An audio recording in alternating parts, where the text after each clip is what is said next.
previous episode, Ryan came face to face with the shocking truth about his wife's past. It turned out that Lisa was not just a victim of circumstances, but an active participant in the dark world of corporate intrigue. Her betrayal shook Ryan to the core, but he did not break. In this episode, we will see how Ryan will confront new threats. Will he be able to protect his family from insidious enemies? What awaits him in his homeland? And will he be able to uncover all the secrets of the Knight Petroleum Corporation? Don't miss this and the next episodes of this exciting story by simply clicking one button to subscribe.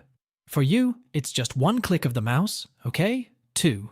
But for me, it's a huge motivation to continue making content and voicing stories. Plus, I can confidently say that if you subscribe, the next part will not be long in coming. The most important thing is hope. Chapter 4. Does it look like that guy? He asked. Yeah, that looks like him, Timmy said. Ryan read the biography attached to the photo. The man was named Colin Blackstone, and, the bio said, he had come to the US from London when he was 15. That would explain the accent, Ryan thought. So what happened? Asked Ryan. He took me to the jail downtown and asked me to talk to one guy they were holding, Timmy said. Was this guy in a wheelchair? Asked Ryan. Yes, he was, Timmy said.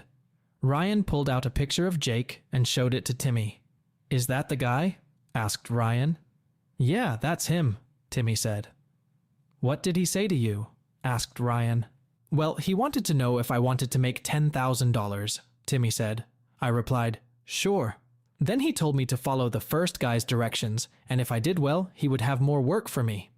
Then the second guy drove me to the river and parked behind another car. He told me to get in the back seat on the driver's side, and I would find the instructions. I did what he said, and found a briefcase with money, a picture of some woman, and a gun. The instructions said I was to do as the driver said, and then get the rest of the money. We pulled up to the gate. The driver entered a code or something, and the gate opened. We pulled into the parking lot and waited for about half an hour. Then this woman came out, and just as she was getting in the car, the driver told me to get ready. I did, and we drove past her. I stuck my gun out the window and quickly fired a couple of shots, and then the driver drove out the gate. We went back to the river where another dude was waiting for us. He told me to disassemble the gun and throw it in the river, which I did. Then he gave me another briefcase and told me to fuck off. Said he'd contact me if he had another job, Timmy said. Did you get a good look at the driver? Asked Ryan. Timmy shook his head.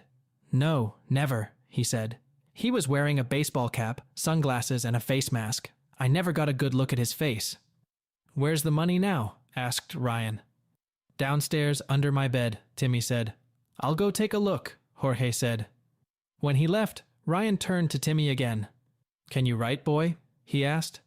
Yeah, I'm not stupid, you know, Timmy said. Right, Ryan said. You're going to write down what you just told me, got it? Timmy nodded his head. Ryan picked up a notepad that was on the nightstand and a pen. He placed the notepad in front of Timmy and held out the pen to him. Start writing, he said to Timmy. He watched Timmy write down what Ryan had told him. Jorge returned, carrying 2 briefcases. He set them on the floor and opened them so that Ryan and Bill could see the contents. One briefcase still contained Lisa's picture and a printed document with instructions for Timmy to follow. Both briefcases held a large amount of cash. Is all the money still here? Asked Ryan to Timmy. Almost everything, Timmy said. I bought some of my bling and stuff for my brothers. Are you done yet? He asked. Timmy nodded his head and held out the paper to Ryan. Ryan looked it over. It was hard to read because of the numerous typos and lack of punctuation, but he could see that Timmy had written down almost everything he had told them. He handed the confession to Jorge, and he looked it over. When he finished reading it, he folded it up and put it in a folder, then turned to Timmy. Okay, stand up and turn around, hands behind your back, he said. What? Asked Timmy. You said that if I told you everything, I'd stay alive. I've told you everything I know. You will live, Jorge said. I never introduced myself. I happen to be a reserve deputy sheriff, and I'm placing you under arrest for the attempted murder of Lisa Knight. He pulled out the handcuffs and put them on Timmy, reading him his Miranda rights. Do you understand these rights as I have explained them? He asked Timmy when he was done. Yeah, Timmy said, lowering his face.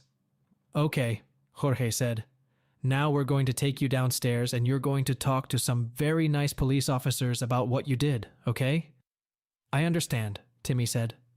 And remember, Ryan said, you never saw me or my partner, understand? Mention one word, and I promise my face will be the last you see on this earth. I got it, Timmy said. Let's go, Jorge said. They walked out the front door and quickly made their way to Ryan's car. Bill and Jorge got in the back seat, pinning Timmy in the middle. As they pulled up to the police station, Ryan turned to face Timmy. That's where you get off, Timmy, he said. That woman, Timmy said. Who was she to you? Why do you care what happened to her? That woman was my daughter's mother, Ryan said. He looked at the cross hanging around Timmy's neck. Do you believe in God, boy? Yes, sir, I do, Timmy said quietly. Then you better pray to your God that the woman stays alive, Ryan said. If she dies, so help me God, I'll do everything in my power to make sure something happens to you. Understand? I got it, Timmy said. I'm sorry, kid. Really, I'm sorry. Remember, you've never seen the two of us, Ryan said, pointing to himself and Bill. Never, Timmy said. I'll take care of Timmy next, Jorge said. Do you need a ride? Asked Ryan. No, thanks anyway, Jorge said. My office is a couple blocks up the street. We need to make one more stop, Ryan said. I'll be in touch. Thanks for everything. Wait until you get my bill, Jorge said with a laugh. They watched as Jorge escorted Timmy to the police station and then drove away. Where to now? Asked Bill. Night Petroleum, Ryan said. When they arrived, Ryan pulled out his cell phone and made a call. Elmer Jenkins, the man on the other end of the wire said, answering the call. Mr. Jenkins, this is Ryan Caldwell. We met at the hospital, Ryan said. Of course, Mr. Caldwell, said Elmer. I remember. What can I do for you? I have information about an attempt on her life, and I need to talk to you about it, Ryan said. All right, Elmer said. When would you like to meet? Right now, Ryan said. It's about a member of your board of directors. Well then, we'd better get together. The sooner the better. Please come up, he said. Thank you, Mr. Jenkins, Ryan said. I'll be right with you. He ended the conversation and looked at Bill. Was it just me? Or did he sound a little wrong? Asked Ryan. What are you saying? Asked Bill. I have a feeling there's more going on here, Ryan said. Do you have your phone with you? Sure, Bill said. I also have a spare in my bag. Why? Can you record calls on your phone? Asked Ryan. Yes, Bill said. Okay, Ryan said. I'm going to call your phone. I want you to listen and write down everything that's said. If you feel anything going wrong, call Jorge and then the FBI. Do you think it's a trap? Asked Bill. Looks a lot like it to me, Ryan said. I'll leave the car keys here in case you have to make a hasty retreat. All right, Bill said. Do you think they'll really try to take you here? In their own executive suite? They molested Lisa in the parking lot of their department, didn't they? Asked Ryan. I understand you, Bill said. I'm going inside, Ryan said. Keep your eyes and ears open, okay? Will do, boss, Bill said. Ryan dialed Bill's phone number and waited for him to answer. Bill started recording as Ryan got out of the car. Bill watched as Ryan reached the entrance to the building. Once inside, he turned to the board in the lobby, looking for Elmer Jenkins. He found what he was looking for and walked to the line of elevators, noticing that only one was going up to the floor where Jenkins was. Excuse me, sir, the man behind the front desk said, catching Ryan's attention. What can I do for you? I'm here to see Elmer Jenkins, Ryan said. He's expecting me. The man looked displeased as he scrutinized the tall, lanky cowboy with a scar on his face and an eye patch. And you are? The man asked, and there was condescension in his voice. Ryan Caldwell, Ryan said. One moment, please, the man said, picking up the phone. Ryan heard him talking to someone. He put the receiver back down and handed Ryan a blank white card. You'll need this to enter the elevator, he said. Thanks, Ryan said, taking the card. He walked to the elevator and held the card up to the reader. The doors opened, and Ryan stepped inside.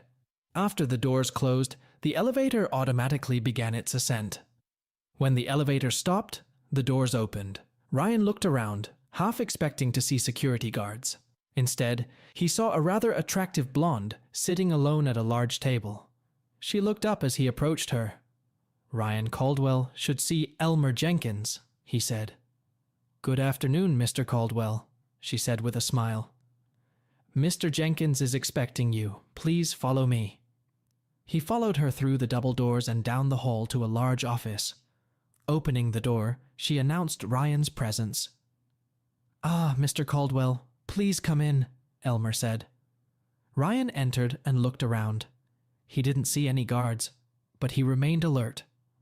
"Have a seat," Elmer said as the receptionist left. Ryan sat down and, finding that the chair was on wheels, turned so that he could keep his eyes on the door. "Always vigilant, eh, Mr. Caldwell?" said Elmer with a smile. "I suppose it's helped you survive all these years, hasn't it? You know, I've been following you for quite some time now. Impressive track record. Bronze Star, Silver Star, Purple Heart, Combat Infantryman's Badge. Your accolades are very impressive.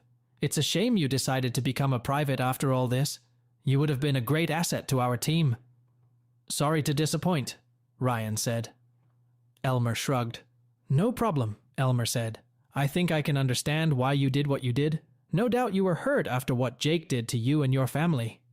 "So you know about this?" asked Ryan. "Sure," Elmer said. "I didn't become chairman of the board just by sitting on my ass, you know. I know everything that goes on in this company. It's my job to know, just like I knew about those moles you recruited." "Oh, don't look so surprised. It was cool, by the way. They found exactly what I wanted them to find." "Oh yeah, it's legit. But thanks to Lisa, most of it's already been mitigated. We may have to pay a fine or get a slap on the wrist from the SEC, but that's minor stuff. It's business as usual for us. You don't know that Jake wasn't the only one who tasted what your ex-wife had to offer. Or should I say, had to offer," he said. "What are you talking about?" asked Ryan. Elmer opened a desk drawer and pulled out a DVD. He tossed it to Ryan, who caught it in midair. "Those are just the highlights, if you will," Elmer said with a smirk. "Or highlights, if you prefer. You—" began Ryan. "Of course," Elmer said. "So does almost everyone else on the council, including the women.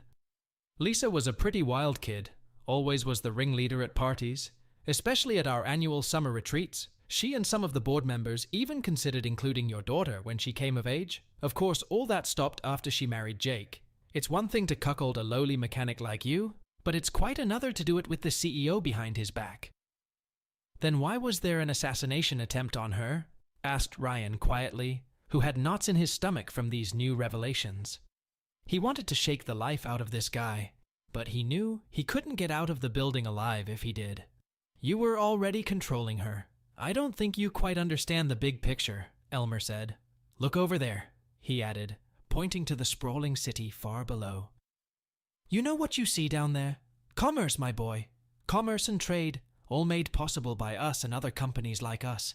You see, oil is the engine that drives the economy of every country on Earth. Hundreds of millions of people work because of the energy industry. Without it, you would be poor, dumb, blind, and naked. You wouldn't even have buttons on the shirt you wear." "What does this have to do with Lisa or me?" said Ryan. "Let me explain it this way," Elmer said. "You're a mechanic. You understand how engines work. In order for an engine to work, everything has to be right. If something breaks, the engine doesn't work, and the car doesn't go the way it's supposed to. Your job as a mechanic is to find the part that doesn't work and replace it. The world is a lot like that. You see, we are all parts of a great global engine. When everything is working properly and everyone is doing what they are supposed to do, everything works. But when one of those parts stops working properly, you have to take it out and replace it," Elmer said. "Jake screwed up. He got replaced, and you, unwittingly, helped it happen. Lisa screwed up too. Some of her ideas turned out to be too progressive for some people's tastes. You see, there are some people who think that companies like ours are evil and should be destroyed. Some even want to take us all back to the Stone Age, where we live in caves, wear animal skins, and eat whatever we can catch or gather. That's not how humanity works, my boy.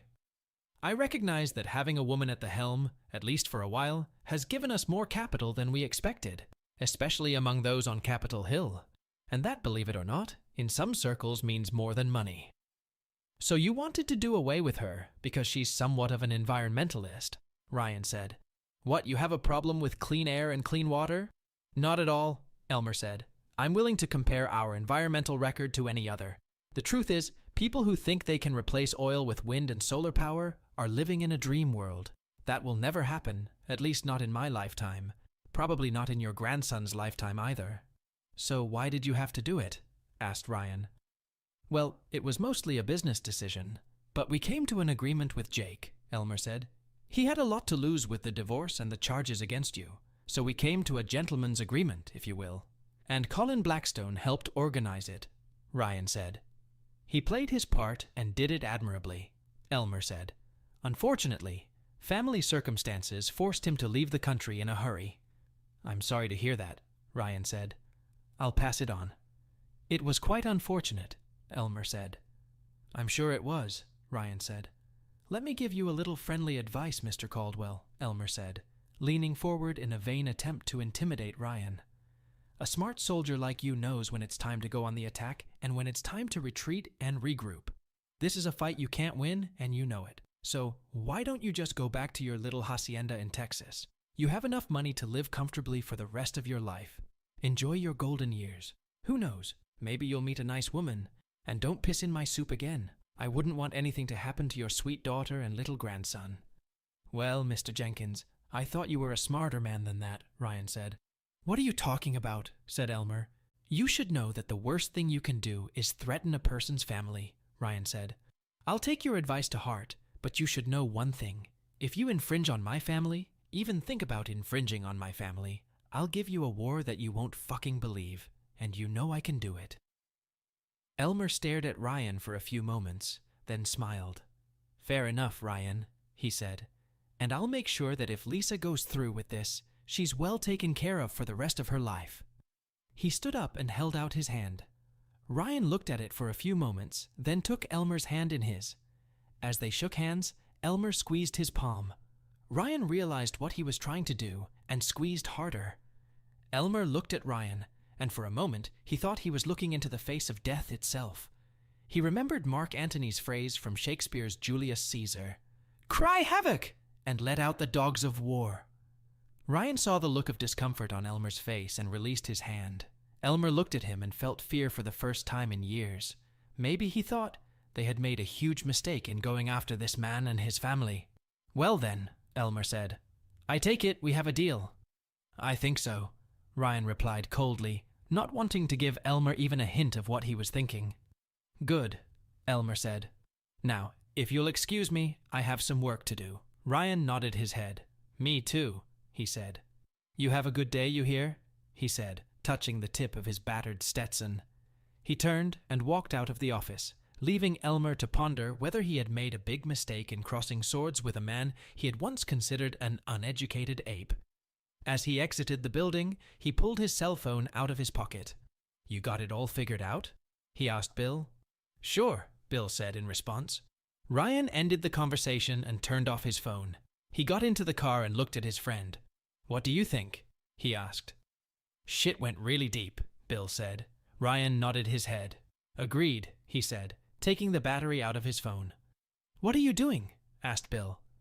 I have a feeling they knew everything I've been doing for the last 6 months, he said. Do you know anyone who knows about cell phones? Yeah, I know someone, Bill said. The best hacker in the business. He's got his own store on Main Street. You think your phone is tapped or something? Something, Ryan said. Come on, I want to talk to your friend. They stopped, and Ryan, following Bill's directions, headed toward the shopping center on Main Street. They saw a small store advertising computer and phone repair and parked in front of it. Let me take a quick look at your phone, Ryan said. Bill held out his phone to him. Did you record this call and save it here? He asked. Yeah, why? Asked Bill in reply. I want to send this to someone, Ryan said. Here's his email address, he added, handing Bill the card he'd gotten from FBI Special Agent Smith. You want to send this to the FBI? Asked Bill, confused. Absolutely, Ryan said. Then I want to talk to him. Okay, Bill said, collecting the letter. He mailed it to the address on the card and handed Ryan the phone. Ryan called and waited for Smith to answer. Smith, the man on the other end of the wire said when he answered. Agent Smith, this is Ryan Caldwell, Ryan said. Caldwell, Smith said. I was just thinking of you. Look, I just sent you a recording of a phone conversation, Ryan said. It's a recording of a meeting I just had with Elmer Jenkins. Chairman of the Board of Night Petroleum? Asked Smith. Same thing, Ryan said. I think you'll find it interesting, Ryan said.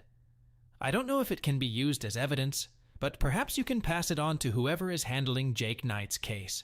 My name isn't in the letter, by the way. I see something just came in, Smith said. Okay, I'll check it out. Did he threaten you? You could say that, Ryan said. He said a few other things you might find useful. I see, Smith said. You're not going to do anything stupid, are you? I know about your past, you know. I'm not going to do anything unless I'm forced to, Ryan said. Uh-huh, Smith said. Leave it to the professionals, Mr. Caldwell. This isn't some third world country, you know. I know, Ryan said, and I promise I'll let the professionals do their job. One last thing. What's that? Asked Smith. Jenkins threatened my family, Ryan said. I want them under 24-hour guard, starting today. That includes my son-in-law's parents. Will you do that? I can make some calls, Smith said. I'll take care of that. Anything else? That's it for today, Ryan said. Okay, Smith said, not entirely sure if Ryan would back down. We'll be in touch. Bye. The call ended. Ryan handed the phone back to Bill and got out of the car. They entered the store and Bill introduced him to the young, long-haired man behind the counter. He looked to be no more than 18 or 19 years old. Ryan, this is Greg Hamilton, the best in the business, Bill said. Greg, this is my good friend, Ryan Caldwell. The young man reached out and shook Ryan's hand. It's a pleasure to meet you, Mr. Caldwell, Greg said. What can I do for you? I'd like to have my phone checked, Ryan said, inserting the battery and unlocking it. Is he giving you trouble? Asked Greg. I think he's being bugged or something, Ryan said. Can you tell me if that's the case? Yeah, Greg said with a shrug. Let me see. Ryan handed the phone over and watched Greg's fingers run across the screen. Gee, Greg said when he was done. What's wrong? Asked Ryan. Oh, your phone's been hacked, Greg said. It's probably been cloned as well. It's full of spyware, and it has a hidden app designed to record and decrypt your calls. What? Asked Ryan. Yeah, Greg said. Some companies use an app like this if they suspect someone of corporate espionage or something. It records everything you do. Texts, emails, photos, videos, calls, literally everything. Then it transcribes the calls into a text file and uploads it all to the cloud. Cloud? Asked Ryan. Yes, to the internet, Greg said. More specifically, to a server somewhere on the internet. Well, can you unlock it? Asked Ryan. Can you get rid of it all? Yes, Greg said. The application has the server address and credentials. The server address and username are easy to see, but the password is encrypted. But I can get through it. I might even be able to delete everything they copied. But that will take quite a bit of time. There's a lot to do, and I'll have to contact your operator to find out if it's been cloned. They can lock down the cloned device if that's the case. Can I keep it overnight? Yeah, Ryan said. He pulled a roll of cash from the belt around his waist and separated 10 $100 bills. You think that'll be enough? Greg nodded his head and took the bills.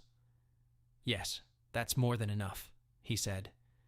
If you come by in the morning, I'll have it ready for you, clean as the day it was made. Thanks, Ryan said, shaking Greg's hand. They said their goodbyes and left. Do you think Lisa set this whole thing up? Asked Bill. She was the one who gave it to me the last time I was in town, Ryan said. I remember she told me she'd already set it to my code and programmed some numbers into it for me. Now, I don't know what to believe. Well, what are you going to do now? Asked Bill. Elmer made a good point, Ryan said. A smart soldier knows when it's time to pull back and regroup. I think that's exactly what we should do. So you're coming home? Asked Bill. Bye, Ryan said. I need to talk to Jorge first. I'll do that tomorrow. Tonight, I'll talk to the kids. Let Elmer think he has the upper hand, at least for a while. It will also give the feds time to do their job. Do you want me to contact the old crew? Asked Bill. You know they'd do anything for you. Yeah, you do that, Ryan said. I'll be in touch probably after I get home. As soon as I get a chance to sort all this shit out, I'll set up a meeting, probably at my place. All right, Bill said. Then let's do it. Ryan started the car and drove his old friend home, then walked back to Sarah and Bill's house. He saw Sarah's car in the driveway and parked behind it. As he entered the house, he saw her in the kitchen. Hello, princess, he said. How are you? It's not so bad, she said. Bob is still at work, and little Ryan is at his parents' house. I'm just trying to get everything done before tonight. How's your mom doing? He asked. No improvement since yesterday, she said. The doctor said she'll probably be kept under observation for a couple more weeks. Hopefully the swelling will go down by then. Are you all right? Not really, Ryan said. I need to talk to you for a few minutes. This whole thing is a lot worse than I thought it would be. What happened? She asked. Turns out, the attack on your mother was planned and executed by her own board of directors. They paid some punk $10,000 to take her out, he said. What? Asked Sarah, shocked. Yeah, Ryan said. We caught the perp. He confessed, and we turned him over to the police. I also met with Elmer Jenkins today, he said. He gave me this, he added, tossing the DVD on the coffee table. What is it? She asked. He called it the highlights of her being a girl paid for by Jake's company, Ryan said. Did you know anything about that? No, I haven't, she said. Have you watched the DVD? She asked. Ryan shook his head. Not yet, he said. I don't know if I want to. Maybe we should to see what she's up to, Sarah said. I'm not sure that's something you should see, Ryan told her. Daddy, please, I'm an adult, she said. I know everything. Don't forget, I'm married and have had children. This is your mother we're talking about, Ryan said. I know, she said, but perhaps it will help us both to understand her state of mind at the time. Go ahead and put it on while I get the tea. She left for the kitchen, and Ryan reluctantly put the DVD into the player and turned on the TV. She returned with 2 glasses and set them on the coffee table. They sat down on the couch and Ryan started the video. They were both shocked by what they saw. The first thing they saw was Lisa. She was holding up a sign that read. There was laughter from behind the frame, and several people came into view. Ryan recognized Jake and a younger Elmer, and noticed that there were men and women gathered here, probably the board of directors at the time of the recording. Several of the men were black and very wealthy. He noticed the timestamp in the bottom corner. Judging by it, the video had been made about 8 months before she had served him with divorce papers. Let's get this show on the road, Elmer shouted as the others laughed. Who will take the minutes of this meeting? He asked. I am, said a voice that seemed to come from behind the camera. Elmer looked at the camera and smiled. Take good notes, kid, he said. There may be a quiz on the matter after the meeting. That elicited more laughter. He turned to Lisa again. As chairman of the board, it is my duty to speak first, he announced. Are you ready, Mrs. Caldwell? He asked Lisa. Oh dear, yes sir, I'm more than ready, she giggled. After he finished his speech. Next, announced Elmer. Now it's my turn, he said. Sarah moaned, watching the woman in the video. I had to delete most of this scene because of YouTube and its rules, but I'm always happy to do a little integration here of our exclusive community on Patreon, where all the unedited audio versions of books I've ever voiced on YouTube are located. This no good fucking fool. Turn it off, Daddy. Now. I've seen enough. Ryan stopped the video and turned off the TV. He hugged his daughter, and she cried on his shoulder. I can't believe she wanted me to do something like that, she said, sobbing. I hate her. I hate her. Ryan said nothing as he hugged his daughter. He wrapped his arms around her and rocked her as she sobbed. For a moment, she was a little girl again. He comforted her as best he could, but his emotions were as turbulent as hers. He knew she had cheated on him, but he had no idea of the depths of her depravity. Finally, Sarah pulled herself together and sat down on the couch, wiping her face. She looked at her father, sadness in her eyes. How could she do this to us? She asked. I don't know, he said. No wonder you hated her so much, she said. I didn't realize it was that bad, Ryan said. I'm sorry about that. Maybe you shouldn't have watched it. No, I had to, she said. What are you going to do now? He asked her. She shook her head. I don't know, Daddy, she said. I understand how you feel, he said, but I'm afraid it's worse than we thought. What do you mean? She asked. Remember your mom gave me a cell phone when I was here 6 months ago? He asked. Yes, she said. It turned out the phone was stuffed with all kinds of spyware, he said. I don't know if she put it there or if someone else did.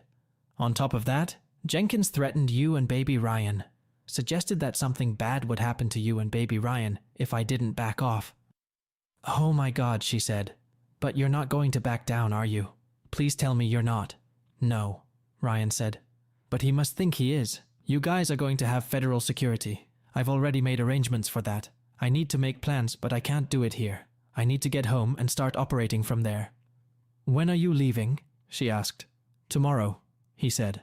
I have a couple things to do in the morning, and then I'll head back. What about Mom?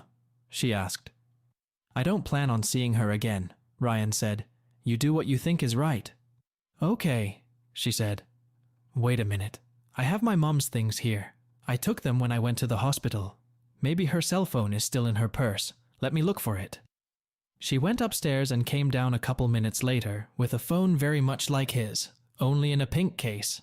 She turned it on, and they noticed it was locked. Ryan thought for a moment and asked Sarah to enter his mother's date of birth. Sarah entered the month and number of Lisa's birthday, and the phone opened immediately. My dad's a hacker, Sarah said with a smile. Ryan laughed. Looks like the last thing she opened was Messenger, Sarah said, looking at her phone. They read the last few messages that were between Lisa and Elmer. Are you going to Starbucks now? Asked Elmer. I was just leaving, she texted back. Do you need anything? Yeah, I'd love a latte if you don't mind, he wrote back.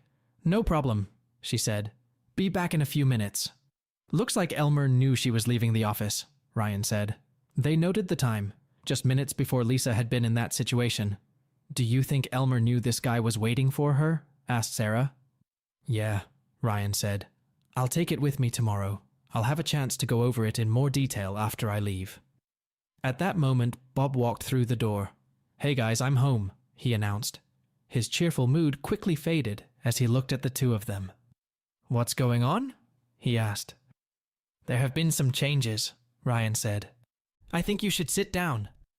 Bob put down his briefcase and sat down on the couch next to Sarah. For the next half hour, Ryan filled Bob in on the day's events. Oh shit, Bob said when he was done. What are you going to do now? I'm going home tomorrow, Ryan said. There should be federal agents here at any moment. They'll be here to protect the three of you. Agents will also be sent to your parents' house, he added, looking at Bob, who nodded his head. Thanks for thinking of them, he said. I better call and let them know. He left the room and called his parents to inform them of the situation. A few minutes later, he returned.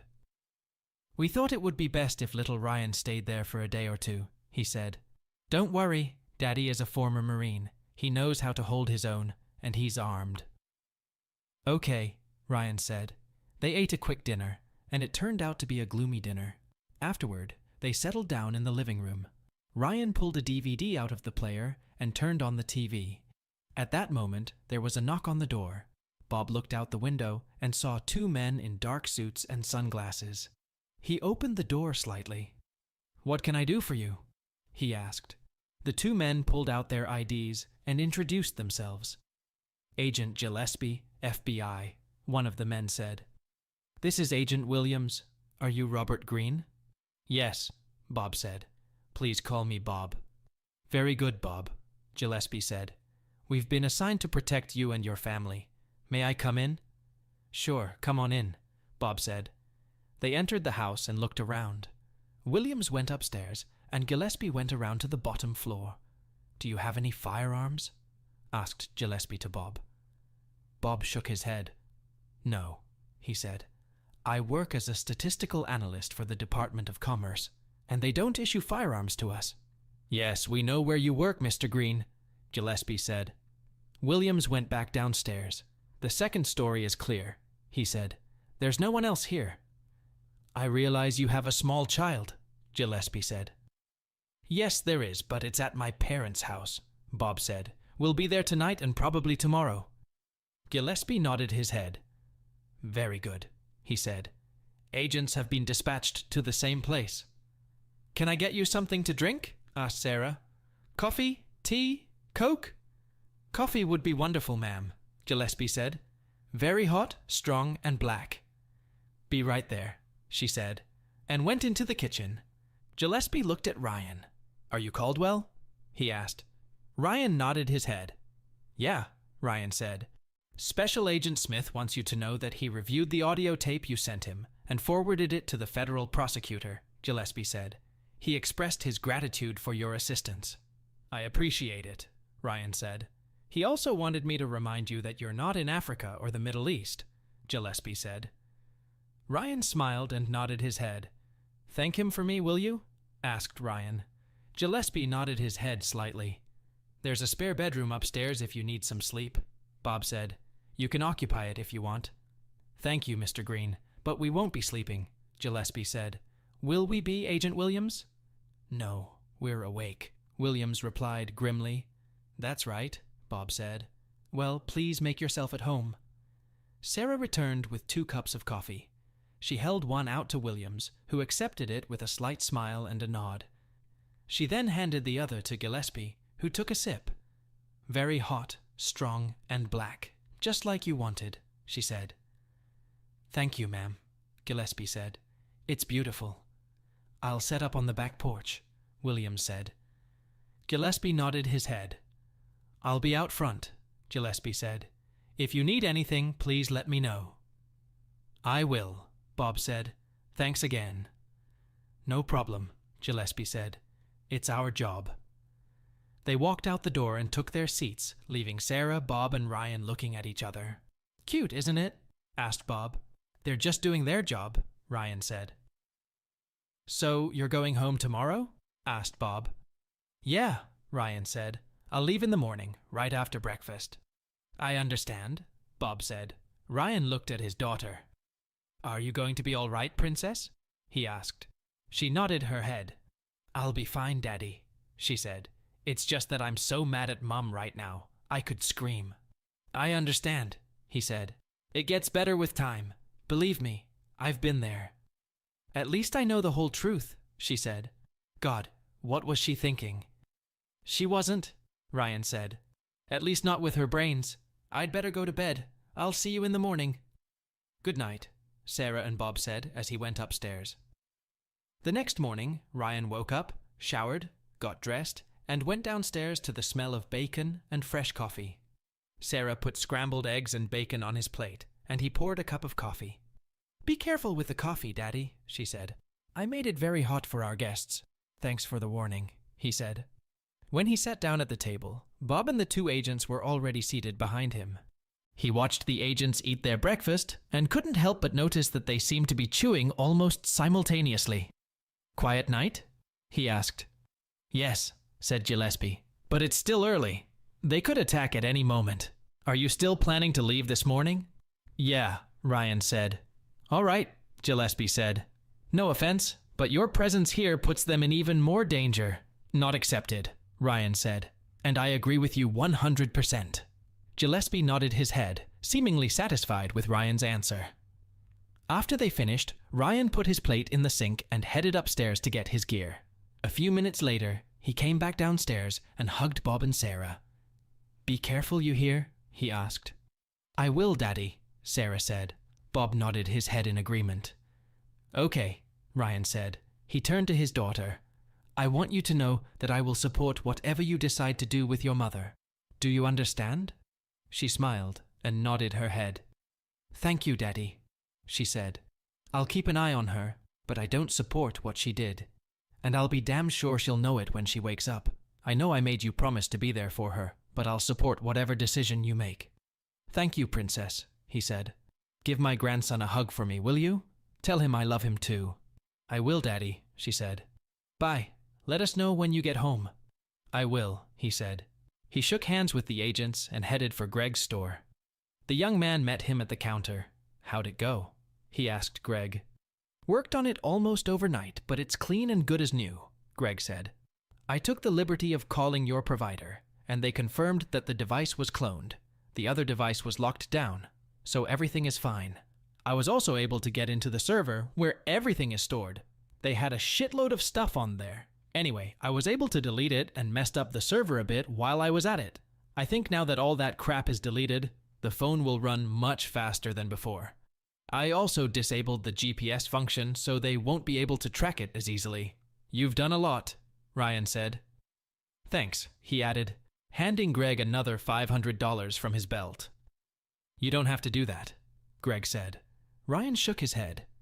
"You worked hard. You deserve it," Ryan said. "Take the little lady out to dinner or something on me." Greg smiled, tucking the extra money into his pocket. "Thank you," he said. "If there's anything else I can do for you, let me know." "Will do," Ryan said. He turned and walked out of the store, but before he pulled out of the parking lot, he called Jorge. "What's wrong?" asked Jorge when he answered. "I'm going to the airport," Ryan said. "Do you have a couple minutes?" "Yes," Jorge said. "Are you coming home?" "Yeah, at least for now," Ryan said. "How'd it go with Tyrone?" Jorge laughed at Ryan's intentional mispronunciation. "Now he's in federal prison and singing like a canary," Jorge said. "The prosecutor has taken control of the case. He's pressing charges against Timmy, and he's also considering charging Elmer Jenkins and others. By the way, he's obtained the audio tape you sent to Agent Smith." "That's good," Ryan said. He filled Jorge in on what had happened after he dropped him off with Timmy. "Listen, be careful out there," Jorge said. "I'll be on this case as long as it takes, but you should know you've stirred up a hornet's nest. They're coming for you and possibly your family. It's only a matter of time." "I'm inclined to agree," Ryan said. "That's why I'm coming home, at least for now. I need to regroup, and I can't do that here. By the way, how much do I owe you?" "I'll send you the bill," Jorge said. "Be careful, and let me know when you get home." "Will do," Ryan said, ending the conversation. He left the house and drove to the airport. After returning the rental car, he headed to the terminal, and a couple hours later, he was flying back to Texas. Sitting in his seat, he read the messages and emails on Lisa's phone. The plane landed, and Ryan stepped out of it. Grabbing a duffel bag, he walked to his truck and headed home. Home, sweet home, he thought. He was almost to the house when he saw a lone figure walking down the road with a suitcase. As he got closer, he realized it was a woman. Then he recognized her, Beverly Simons, a 45-year-old widow who lived near him. He wondered what she was doing on such a hot road, so he drove up and stopped beside her. "Miss Simons," he asked. She turned a tear-drenched face toward him. "Are you all right, ma'am?" She shook her head, tears streaming down her face. Come on inside. It's too hot to be in there like this." "Are you sure, Mr. Caldwell?" she asked. "I don't want to impose." "I'm sure," he said. He got out of the car, put her suitcase in the back seat, and opened the front door. He closed the door when she got in. He climbed back into the driver's seat and looked at her. "What happened?" he asked. As if on cue, she began to sob uncontrollably. He hugged her as she cried. "I've lost everything," she cried. "Everything." He hugged her as she sobbed. Wonderful, he thought. Another crisis. Here we come to the end of this tense part. Ryan, this quiet and unremarkable man, reveals himself to us as a person with an iron will and remarkable intellect. His ability to make decisions in critical situations, his cold calculation and ability to keep his emotions under control are amazing. And in order not to miss the next part of this story, I will once again unobtrusively remind you that you only need to click one button. Subscribe. Let's return to the analysis. He went through hell, lost his family, but did not break. On the contrary, he turned his pain into strength, becoming a hunter for those who caused him suffering. His story is a story about how a person can rise from the ashes and start a new life, even if it seems that everything is lost. Lisa, his ex-wife, appears before us as a complex and ambiguous character. Her betrayal is shocking and causes rejection, but her story is also full of tragedy. She was a toy in the hands of ruthless people, and her life was destroyed. The relationship between Ryan and Lisa is a complex tangle of emotions. Hate, love, guilt, fear. All of this is intertwined in their story. Will they be able to overcome the past and start a new chapter in their lives? And what awaits us ahead? Will Ryan be able to avenge his family? How will Sarah's fate turn out? And will he be able to reveal all the secrets of the Knight Petroleum Corporation? We will find the answers to these questions in the next parts of this story. Don't miss it. Just stupidly click the subscribe button. And if you can't wait to find out what happens next, the full version of the story is already available on our Patreon. Subscribe and enjoy the exciting plot without interruptions.